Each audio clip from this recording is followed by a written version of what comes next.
So, hi, Teresa Brooks. Wonderful to connect with you, have a session with you this afternoon. Could you just give me a quick overview of where you're at in terms of sort of professionally, maybe personally too, but just a minute. I know that you've got the Coach magazine out to the world. It's a wonderful publication, both available online and offline, and there's communities and there's all sorts of other things centered around that. But it'd be great just to hear a little bit about that, a bit about yourself as a coach, and then we'll start looking at the details of your profile. Okay, thank you. Thanks for having me. I'm looking forward to this. Very interesting.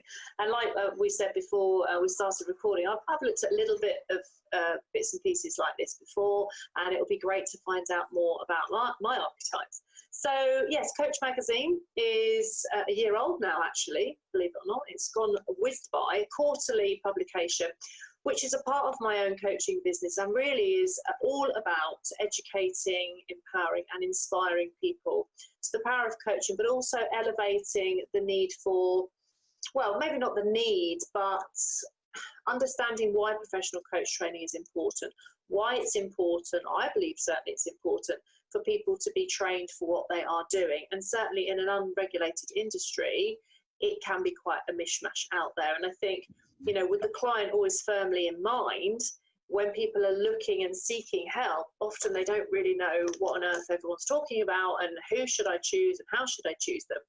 So the magazine really is, you know, it's a passion project. It's something I care about. I've been in publishing, advertising and media for over 20 years before moving into coaching, also consulting and sales. And so this is what I know what to do. So I brought all my old skills forward and still continue to use them whilst putting this magazine together.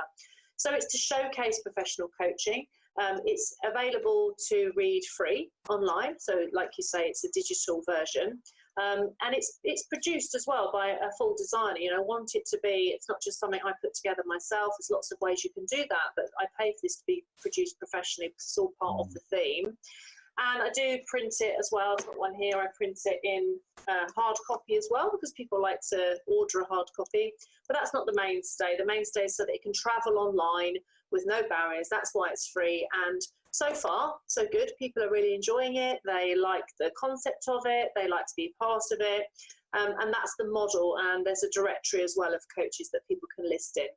And so, you know, this complements my own private coaching business. I coach women who are not starting a business, but they've been in a business for about 2 or 3 years, pretty much around that stage, where they've used all the resources that they've got themselves and the skill set they have, and they look and they think, I need to do more. I'm not quite sure what. I'm a bit confused about X, Y, and Z. And they get, you know, the traditional word is stuck. They get a little bit stuck with what they're doing and know they need some help, and that's where I come in. And a lot of it is around a very strong combination of personal coaching and business coaching. So it's quite a balance for me, and that's pretty much what I do. And also I'm a big fan of NLP trained, and I use that a lot. Communication and language I use a lot of in my coaching. Excellent. Yeah. So I'm hearing, I mean, all coaches, because we're in that field of just helping people move forward, inevitably we'll come across situations where people are stuck where they are. Sometimes in relation to the vision that they have going forward, they just either they know there's more, but they just don't feel they can get forward to it. Or some people don't even have a vision. They need that challenge. And quite often when people will come to me and say, well, actually, I'm quite content in this area, in this area, in this area. You know, once we've dealt with the presenting problems, we'll often then go to the point where you just say, okay, but what if, and allow yourself, and sometimes to challenge people and just say, just seeing the way you're made up, I don't think you're dreaming big enough right now. And so common problem for many of us, really. I mean, we're all in the same boat. We're all building businesses. We've all got invisible barriers and blocks. And I think sometimes people think that coaches have like got everything sorted, you know, and it's all great because you're a coach and life is good and you're on the beach and you're nomadic and making millions. But actually, the reality of it is that the beautiful part of being a coach is that you are also yourself, you know, very aware of being on that journey of your own growth, okay? And every client that you have is a mirror, and every step is something that you can learn from as well. And that's what I really enjoy about it. It really is a relationship that I learned from each one of my clients as well. So that's the beautiful thing that I enjoy. Excellent. Well, you've seen the archetype profile online, and you had an immediate result when you got through to see what we call your power profile. And I use this in all kinds of situations, but the sooner that I can get somebody to go through the profiling, the quicker it helps me to zoom in on key issues, because it really helps me identify where people are showing up. And we'll look a little bit at your power profile to start with, but I had to condense it down to something that people could get pretty much straight away. But the power profile doesn't tell the whole story. So we're then going to bring up the graphical view of all 6 of these archetypes, the Team B archetypes, and explain how the dynamics of these individual archetypes are working together in your life as you have sort of currently captured it. If you did this from a particular situation, it might have skewed it slightly one way or another. If you'd come to the end of a 6-week holiday, I can't imagine you ever having 6-week holidays, but if you had, you might be answering this somewhat differently. I've had 5-month holidays before. Oh, okay, my jolly word. Yeah, wow. Not so much these days, but they're coming. Yeah, you can coach me into how to do that, because I was young and free. That's how I did it. Oh, okay. So, what was your power profile? Do you remember what you had as a result? Yeah, I'm looking at it right now. Very interesting, and it's the lover. Mm-hmm. Okay. So the lover's your strongest character, and then there was a supporting character to that. Yeah, followed closely by the sage. Yeah, okay, excellent. So lover sage characters, you received through the online tool itself, it would have given you a little bit of detail between the two, but it's interesting. Yeah, it did, I had to reword some of the detail around the sage because of the fact that if you take the sage purely as totally the sage archetype, you'll end up with Sherlock Holmes or Mr. Spock, who don't understand the emotional realm whatsoever. So if it's in its purest form, but you've got it balanced with its absolute emotional counterpart, the lover, and you've got both going on at the same time, which means you can straddle the left brain world and the right brain world very effectively. But still the lover's the strongest. So it indicates to me that actually the strongest driver for you when you come into a new situation is connection with the people is your strongest driver. You go in, the first thing that you want to do is connection with people. So you don't walk into the room and sit there thinking about, how much did this cost? And unless it's obvious chandelier in the middle of the room, Louis XIV chandelier, you'll be thinking it's the people. Who are the people? And it's your desire to connect with those people. You're not thinking You've numbers. Just referenced one of my highest values as well, which is connection, which is, of course, what the magazine is all about and why I'm a coach. So, yeah, perfect. Excellent. Yeah. But then, now, if I take you into a coaching situation, you're then going to, once you've satisfied that need for your own need for connection with the individuals, you're then going to start saying, right, let's get real. Where are you at? What's the past say about where you've got to? What's the reality? What's the evidence that we've got that we're basing this upon? Is this true? Is that actually true? Da, da, da. And you'll press that to get clarity in terms of the reality of the situation. And so these two characters work very nicely together so that they're not just pulling the wool over your eyes. You will go into the evidence and you'll find out what is true, basically. You're not just going to sit there. You're not just going to sit there empathizing and saying, oh, yes, poor dear. And yes, well, I'm sure, let's love our way to your progress. It's like, well, yes, I'm going to support you, but I'm also going to be clear with you as well. And that's your kind of primary coaching style between the two. Does that? I think my clients would confirm that. Absolutely. Yeah. I think they would. Yeah. That sounds very much like me. It's all about connecting with people. But then once we've done that part, it's time to really sort of have a look and see what's going on. And bit of let's get Sherlock clear. work. Let's get clear. Let's get real. Yeah. And so your projection of what can be comes in. Now, there's an interesting dynamic there because we can unpack the remaining 4 archetypal characters as well. But you've essentially gone from your right brain connection and creative type straight over to your left brain character, the sage. Right, but we've got 3 in the right brain space. We've got 3 characters in the left brain space. And so let's unpack this a little bit further. And what I'm going to do, I always dive into the deep end here, and I'm going to tell you how you think. And you can, at the end, tell me what, sorry? How you think. When you go great, go for it, yeah. So essentially, I've already said your first thing is connect with the person. It's people first, it's connecting, it's heart-centered connection that's important, but then it's reality, getting real with the numbers, etc.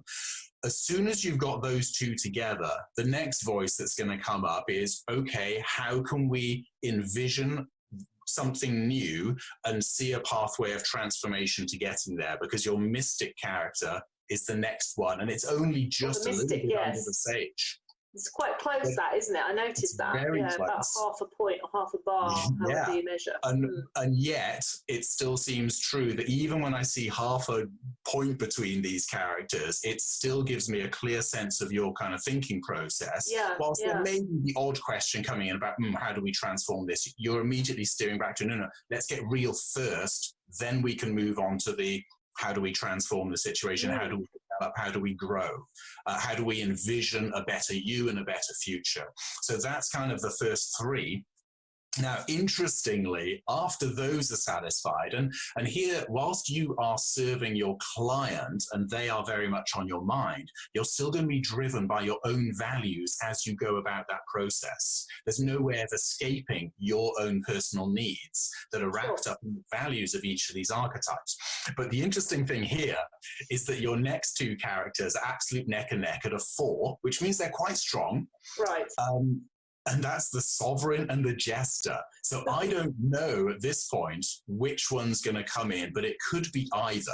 Okay. And they could even come in together, and you're like, okay, well, I'm in a bit of a quandary here, because the sovereign is going to then be, the queen is going to step in and say, we need some structure and we need some order around this. So maybe with your client, I'm imagining you've connected, you've got real about the situation, you've given them a sense of transformation about where they can go, help them to envision a better future, heard them speak that vision, and then your next thought is, actually, okay, let's build some order and structure around this so that it becomes real on a day-to-day level. It's not just, oh, well, that was great, you've got a vision, off we go. It's, okay, so how are you going to implement, what order, what structure, what habits, what reference points, what milestones, and its structure and order.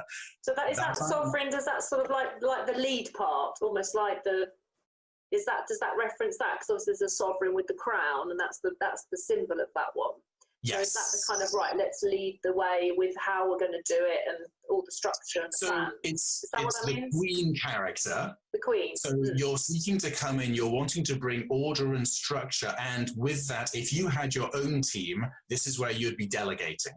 Right. But you wouldn't do that delegation until you felt you'd connected, that you'd got real, that you'd got a vision for transformation. And then you'd start saying, right, how are we going to take this, look at this as my kingdom and move it forward. So if you've got a project, this is the point at which you kind of then bring structure and order. It's the rule of law, but based on what, you know? So you've had to have had the other guys giving their evidence to start with. So the queen has heard her 3 advisors and has then said, okay, now we're going to bring about structure and order. So if you're coaching somebody from your values point of view, you're likely as a kind of 4th place to then start saying, okay, so what are you going to do on a daily basis to ensure that you're moving towards that vision? The thing is that I've emphasized the sovereign, the queen at this point, but the jester is just as important in your value structure. So you've got this other voice coming in and saying, hold on a minute, we've got to make this journey fun. This has got to be enjoyable. And you can't forget me, because I'm just as strong as the sovereign in your life. So you've got this structure and order, please. But you've also got this voice saying, this needs to be fun. If we don't have fun here, this is going to be dry and boring, and I'm not going to enjoy this. You've just referenced one of my other top values as well, which is humour. Right. Okay, so I'll say them as they come out and show up. And so far we've got connection. In there we've got growth as well, and humour and passion. So these are some of my top values, and it's really interesting to see that. I have to comment at this point that when doing the questions on the tool, I sort of looked at the questions. I thought, I don't know about these questions. They're quite unusual questions, and I don't think that you would be able to navigate them, if that makes sense. Okay. So that's Right. what's very interesting about the results, because I really couldn't see where they were going. There was no sort of leads on them. So I think it was really well put together. And I thought very carefully about my answers, but I didn't know, sometimes you know where these things are going. You think, well, I know where these things are going. Yeah. It wasn't clear to see. So I think this is a really good reflection of the truth of me.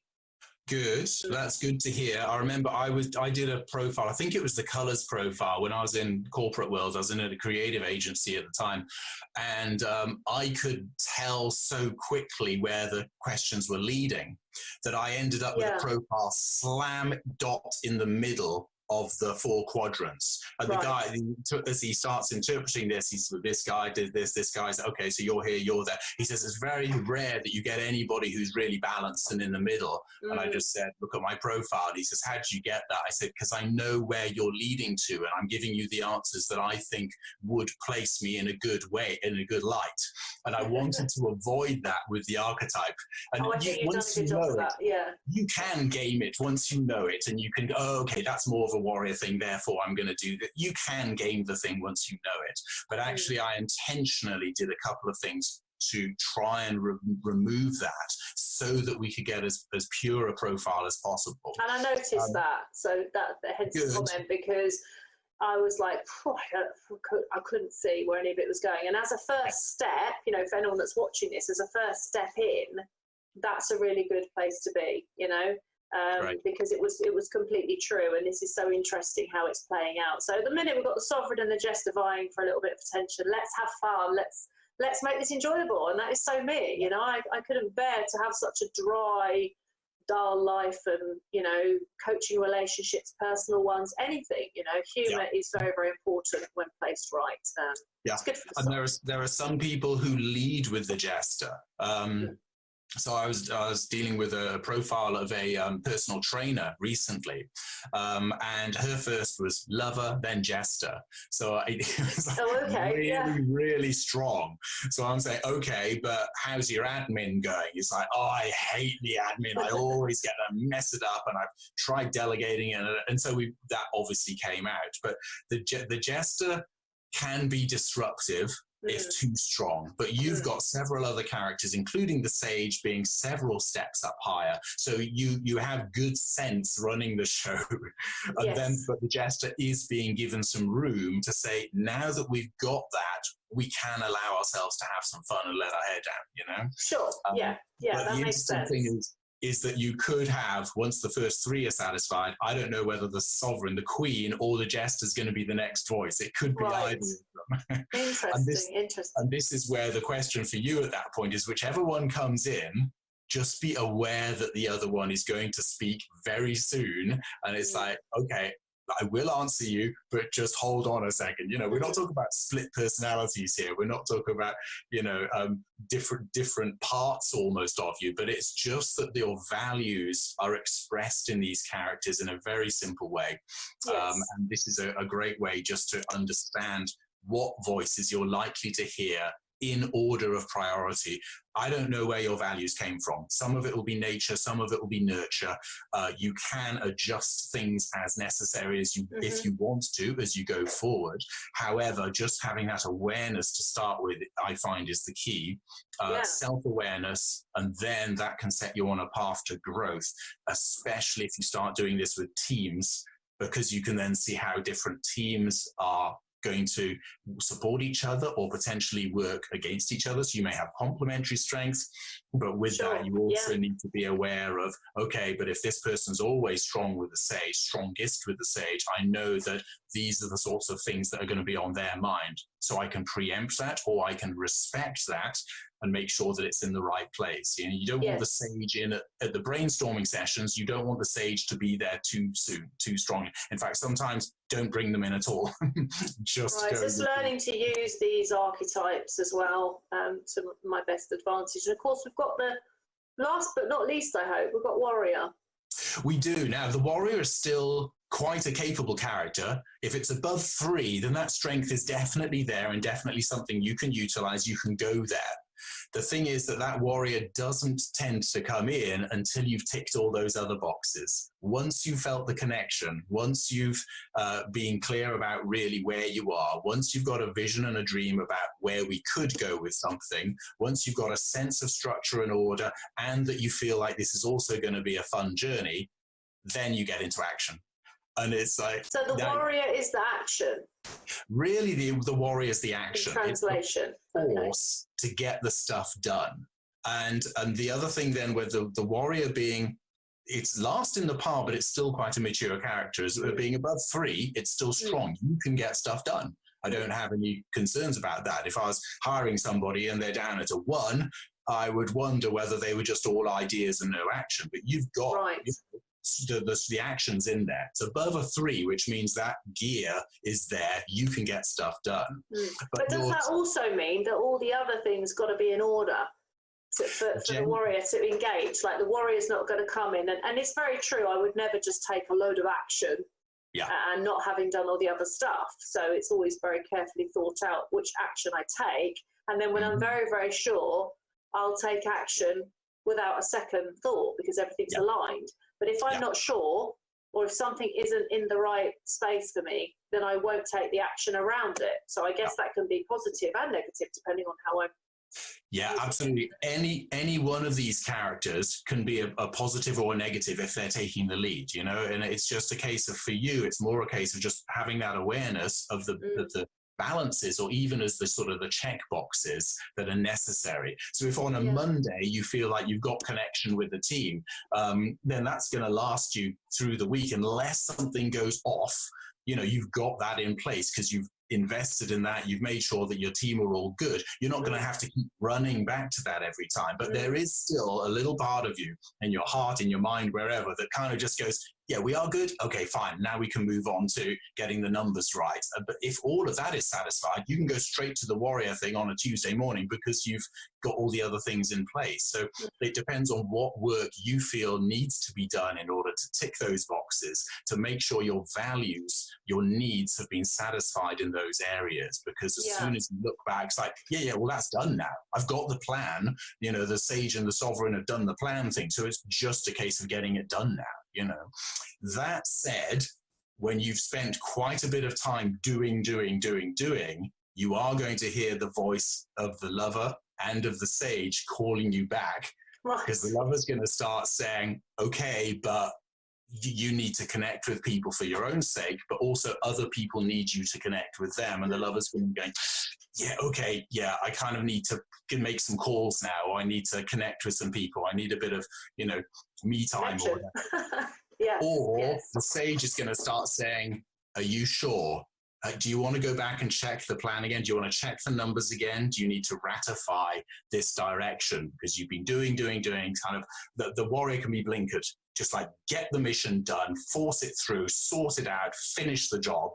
And that, you can go there when you need to, but sometimes if you've been doing that for quite a long period of time, I'm then beginning to see the discrepancy. And I say discrepancy, the difference of the balance between how high the lover is and where the warrior's at in terms of... Yeah, this is what I was looking at. I found that quite interesting because I've got, let me just, I don't know if people can see that, but that's how it looks on my little picture. It looks great there. So it just easily indicates.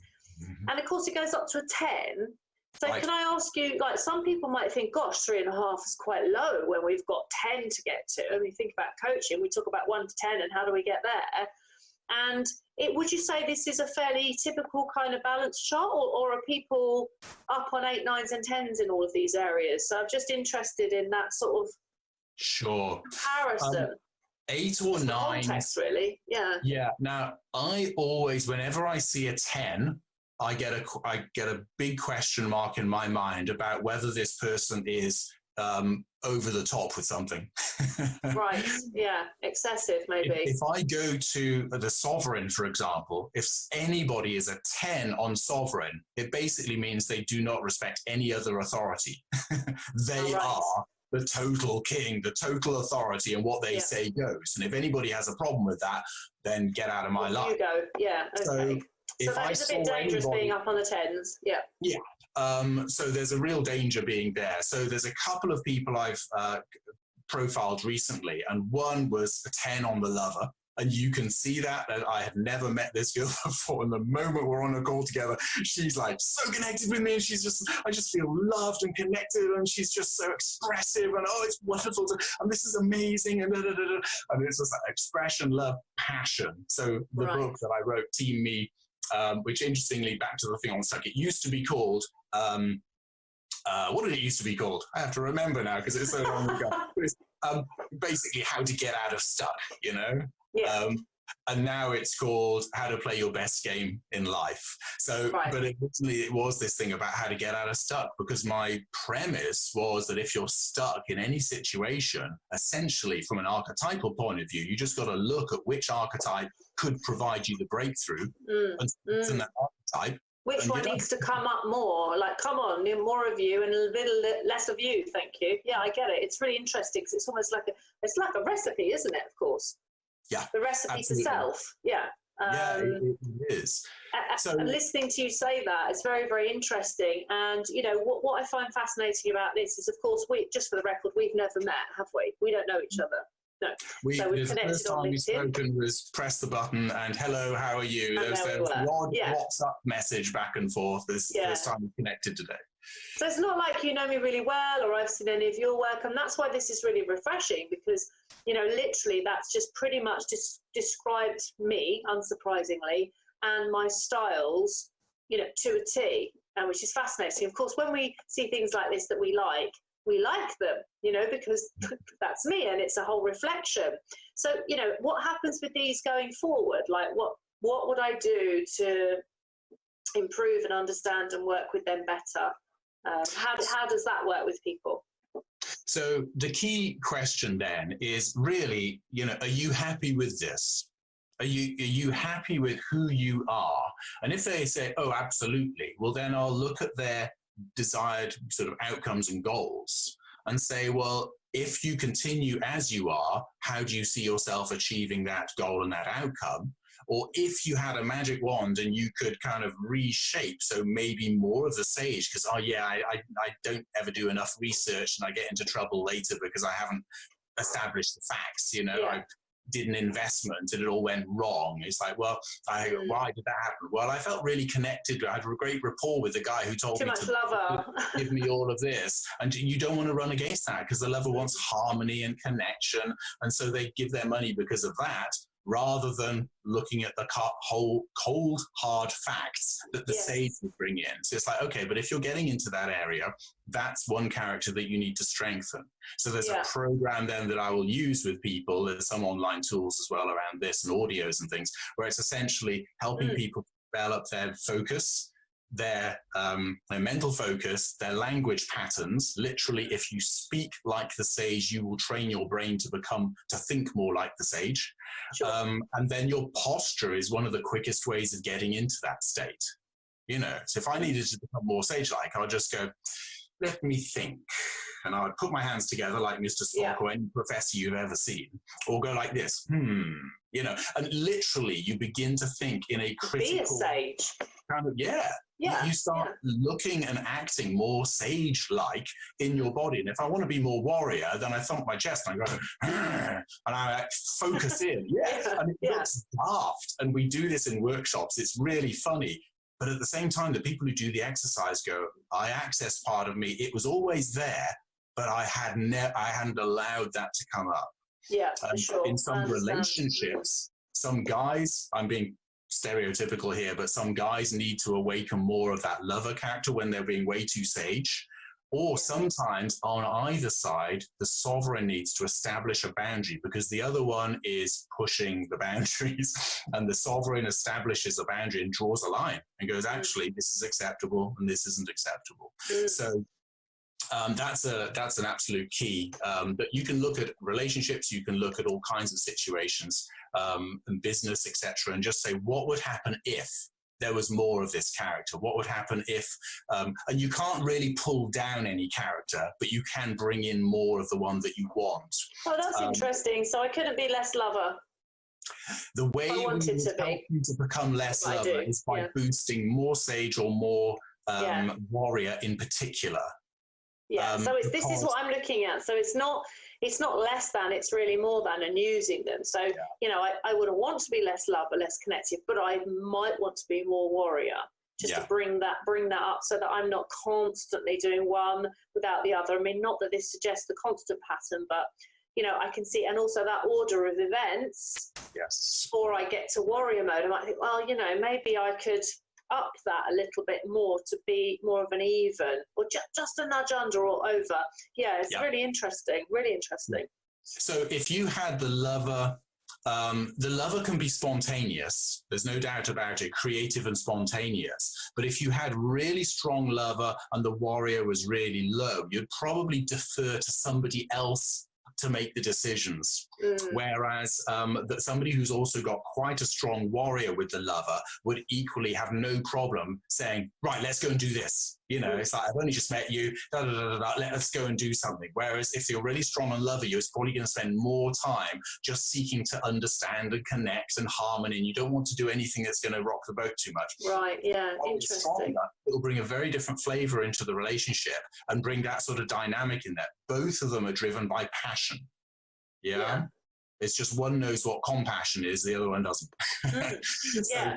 So there's a dynamic there. And just to round that up as well, both the sovereign and the mystic are driven by power, one by raw authority, the other by influence. It's this kind of charismatic sort of influence they have, but it's still power.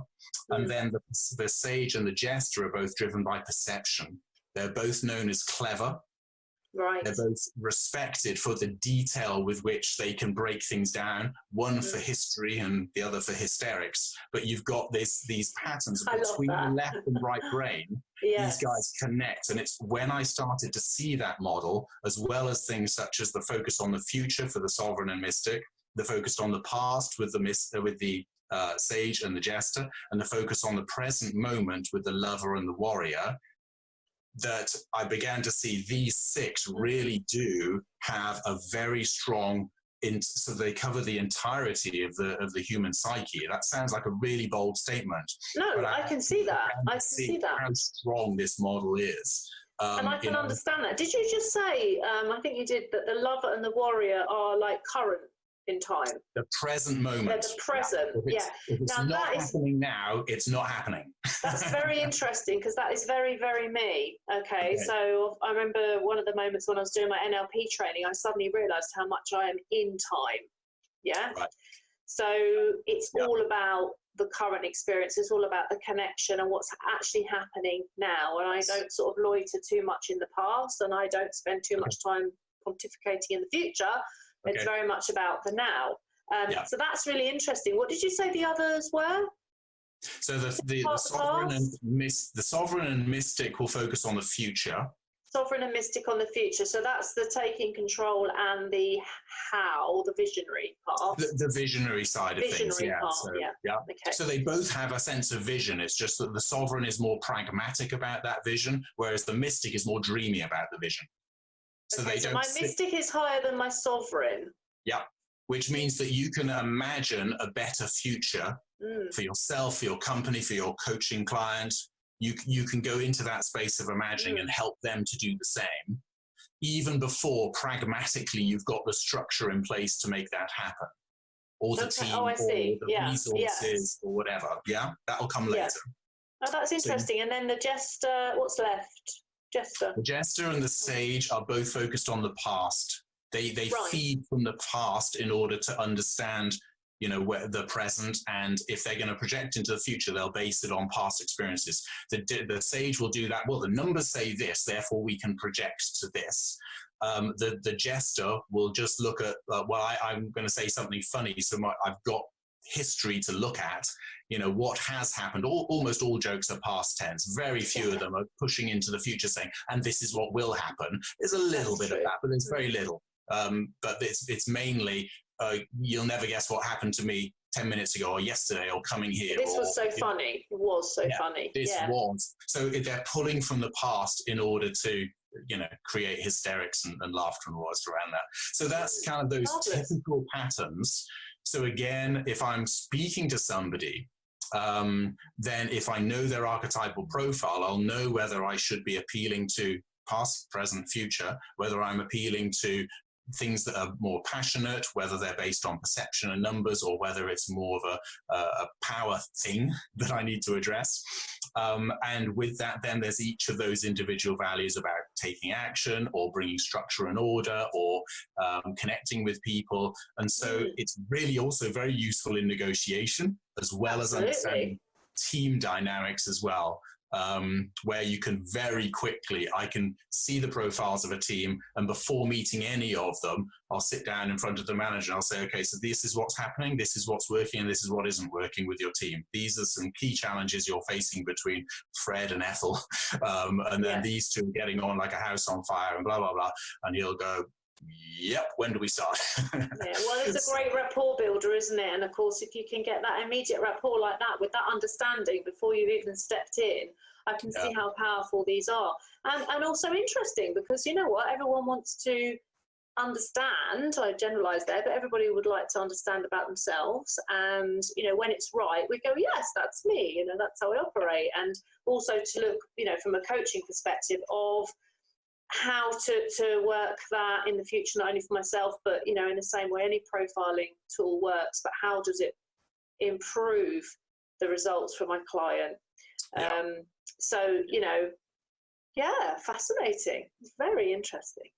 All good. So it seemed to ring true for you, did it? The profile as it comes out? It didn't seem to, it did, you know, and that's it, you know, those are the facts really. So I suppose, it's interesting that you can understand perhaps now, I don't know what you think about this, but with the lover being sort of my leader, when I was doing the questionnaire and I was thinking, I can't really connect with this, I can't really feel where this is going, I could feel a little bit of resistance, like, I don't even know if I'm going to do it, maybe I won't do it, because I couldn't get that connection or understanding, which is quite interesting, isn't it, when it reflects there.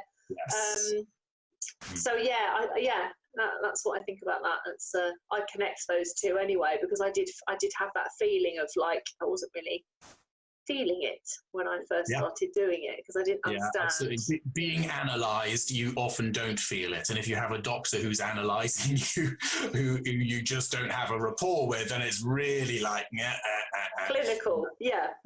So that's interesting. Well, look, we are fascinating. Thank you. Time's ticking away on this call, but wonderful to have that conversation with you and to have a chance. So insightful. Yeah, really great stuff. I think what you put together is phenomenal. I've looked at some of the other bits as well for Team Me.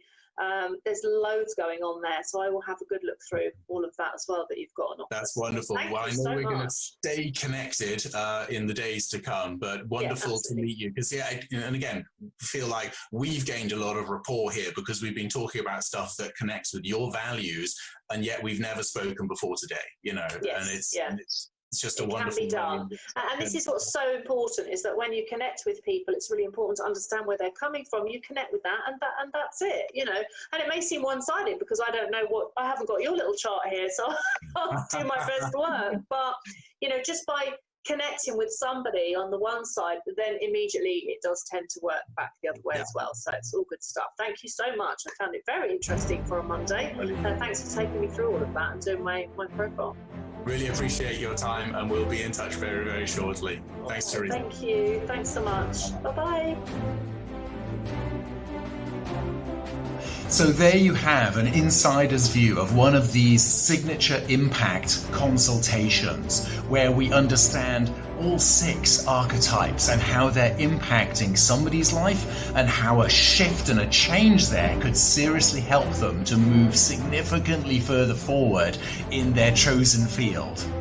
These archetype profiles will enable you to zero in on the specific character traits that you need to develop, or at least become aware of, in order to move forward without hindrances, without feeling stuck. This is where we diagnose and discover the hidden code to your unique personal strengths, the next step to your path to purpose and to profit.